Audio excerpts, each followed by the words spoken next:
isbedelada muuqda ee dowladda federaalka Soomaaliya ay ka samaysay arrimaha dibadda Soomaaliya waxay saameyn badan ku yeelatay maamulka Somaliland oo tan iyo markii dowladda federaalka Soomaaliya uu hogaaminayo madaxweynaha Soomaaliya Maxamed Cabdullaahi Farmaajo oo xilka qabtay uu ka soo xidhay albaabo badan oo Somaliland u furnaan jiray waxaana kamid ah albaabada laga soo xidhay in ay dowladda federaalka Soomaaliya hawada Soomaaliya u wareejisay magaalada Muqdisho in dowladda Soomaaliya ay kala xidhiidhay beesha caalamka gaar ahaan dowladaha dariska oo inta badan ay garab u raadsan jirtay maamulka Somaliland in ay hoos yimaadaan dowladda federaalka oo ay kala hadlaan arrimaha Soomaaliya waxaana kamid ah Ethiopia iyo waliba dalka Sacuudiga oo dhawaan safarkii ugu dambeeyay ee ra'iisul wasaaraha Soomaaliya uu ku tagay si cad ay u sheegtay dowladda Sacuudiga in ay dowladda Soomaaliya kala hadli doonto xiriirka arrimaha dibadda ee Soomaaliya go'aamada ugu dambeeyay ee dowladda Soomaaliya ka soo baxaya ee saameynta ku yeeshay maamulka Somaliland ayaa waxaa si cad u sheegay gudoomiyaha xisbiga UCID Faysal Cali Waraabe waxaana uu si cad u sheegay in dowladda Soomaaliya ay ka soo xidhay albaabo badan oo ay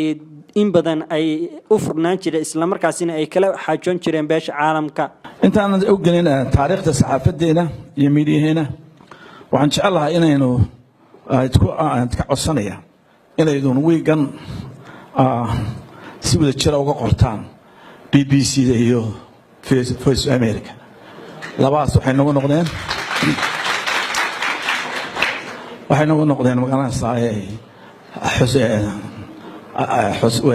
idaacado xamar bay nagu noqdeen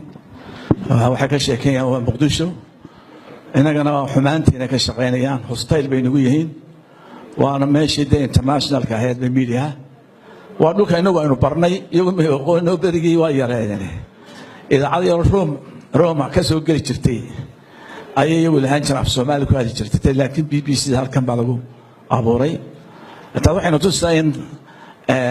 stage international ka la naga qaaday hadda inagu riciyad bay noqonay wala weyntii baada adduunka dhex gashay taas waxa keentay waa dowladnimada iska dhiibnay weeye dowladnimada iska doonay ilbaxnimadii way naga raacday tacliinta way naga raacday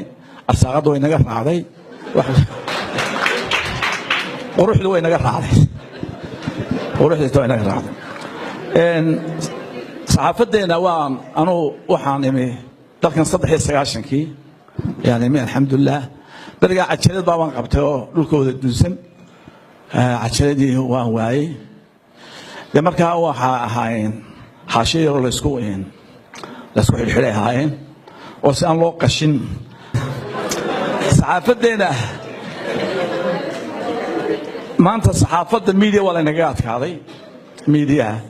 wala naga adkaaday waxaanu jecelahay inaanu mediaheena iyo aan dawladeena heshiisino waxaan mar casuumay markay joogaan nimanka editorska waxaan damacnay inaan iyaga isku keeno wasiirka informationka iyo maxkamadda gudoomiyaha maxkamadda si aynu harmonization ka sameeyno wada shaqeyn iduguna xuquuqda dadka ilaalisan iyaguna ay xuquuqdiina ilaaliyaan anagu markaa balansan ayaa wasiirkii magaalada informationka dumarkii ciidaga iska laadlaadiyay isaga rabshad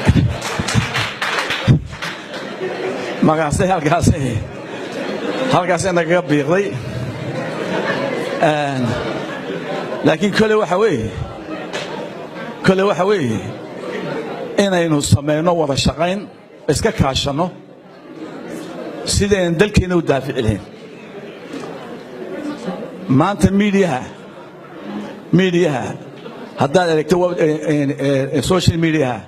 xitaa dhalinyartii inaga daafici jirtay ayaa la qaarkood la karaystay oo hadda qaarkood war meesha waxay noo fiicnayno federation qaadana federal ka garan maayo federal system garan maayo waxa la siiyay inay kulliba aynu media aynu la tartanno oo aynu dalka difaaciisa ka midowno inaga dawladduba oo aynu inagu colaada dhexdeena aynu iska ilaalino oo aynu iska ilaalino warka xun ee la qoriyo ee qabiilka ku saabsan ee xitaa kanin kara inuu dadku isdilo inaan ka joojino hadda maxaa maalin dhowto waxaa ninka ramax baa hadlay waa xogeeya arrimaha gudaha ee Soomaaliya UCID shalayto waxa la ii sheegay in ka soo horta aanan dhageysan daacadihiina iyo bahalihiina ma galo laakiin kilib baa la ii soo diray nin baa caayayey yani kamuu hadal nin kale ramaax wuxuu ka hadlay dhibaatooyinka ishiyada maanta taagan uu isleeyahay aragtidiisa baylaha baa ka muuqata ninkii kale muu hadal muu odhan arrintaas saa weeye saa maaha ishiyugeeye isagu cay kala taalay shakhsiyan waa magaadil moogta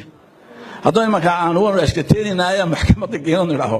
waba soo cadday waxaa isku caayaysa ninkan waa bersona mataqaana ayuu sameeyey taasaa ka mid ah inaan la qorin ba ka mid ah waxaa ka mid ah cuqaasha intay iska hadasho reeruhu hanjabisa haddana reer hebelna lahay inaad qortaan maaha inuu tvga sii geeyo maaha waana idinku yeelataan damiir waxaa ku joogta wixii dalkeena fool xumaynaya waa la eegay sirfay baa la eegay shanta Soomaaliyeed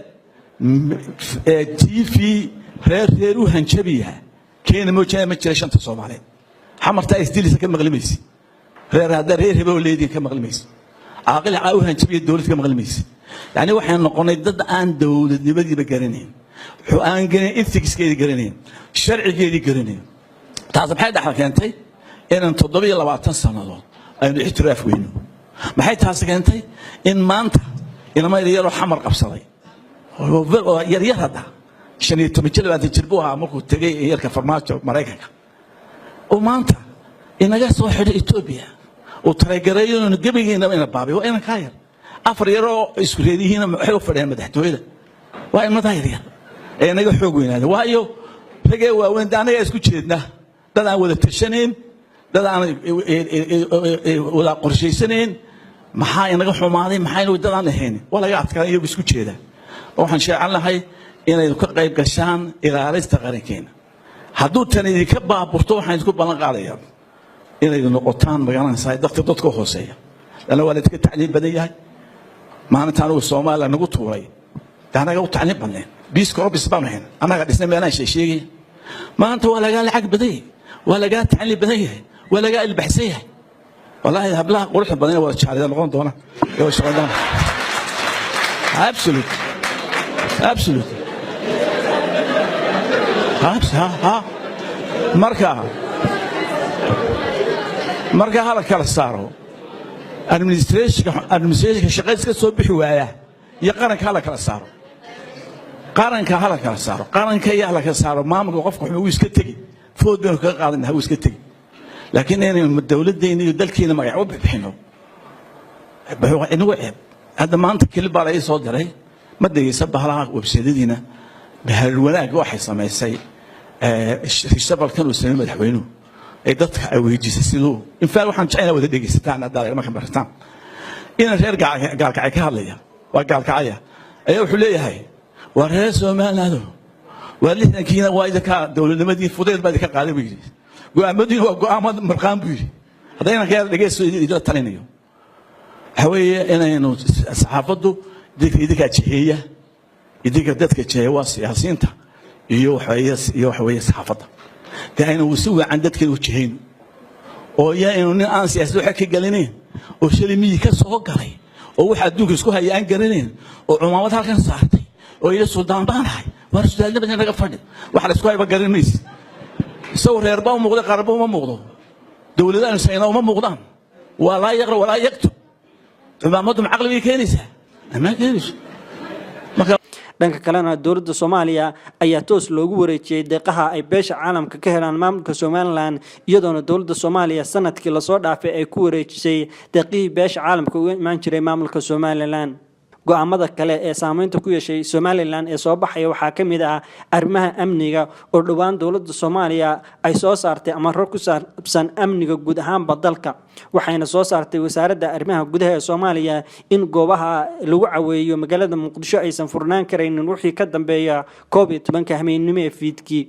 go'aankaasi mid la mid ah ayaa waxa maanta ka soo baxay wasaaradda arrimaha gudaha Soomaaliland oo iyaduna sheegtay inaysan furnaan kareynin hoteelada lagu caweeyo iyo waliba goobaha muusiga wixii ka dambeeya COVID-19 hameenimo ee fiidkii waana kuwan qaar kamid ah wasaaradaha arrimaha gudaha ee maamulka Soomaaliland iyo guddoonka gobolka Banaadir oo ka hadlaya amaradan lagu xaqiijinayo guud ahaan dalka Cabdiraxmaan Cumar Cusmaan injineer Riisow gudoomiyaha gobolka Banaadir ahna duqa Muqdisho ayaa waxa uu amar ku bixiyay in maqaayadaha iyo hoteelada ku yaala xeebta Liido aysan furnaan karin wixii ka dambeeya 12 habeenimo ee saqda dhexe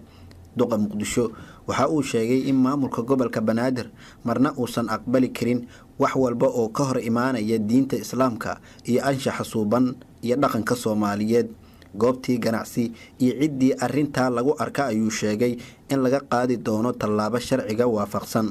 maamulka gobolka banaadir isagoo tixgelinaya cabashooyin kala duwan oo ka soo gaaray bulshada Soomaaliyeed waxa uu joojiyay in wixii ka dambeeya 12 saqda dhexe aysan furnaan karin maqaayadaha ku yaala xeebta Liido maqaayadii ama hoteelkii lagu hela wax ka soo horjeeda diinteena anshaxa suuban iyo dhaqanka Soomaaliyeed waa la xiri doonaa gudoomiyaha gobolka banaadir ayaa xusay in maamulka gobolka uusan aqbali doonin in xadgudubyo loo geysto gabdhaha Soomaaliyeed arrintaas oo ah faldambiyad culus isla markaana cid walba ku lug yeelata aysan ka fakan doonin cadaaladda duqa muqdisho Cabdiraxmaan Yirisow ayaa sidoo kale xaqiijiyay in ay ka go'an tahay ilaalinta nafta sharafka iyo bulshada ku nool caasimadda muqdisho isagoo faray hay'adaha amniga in tallaabo ay ka qaadaan cid walba oo u hoggaansami weydo awaamirta ka soo baxday gobolka banaadir xeebta Liido waa goob shacabka ay isugu yimaadaan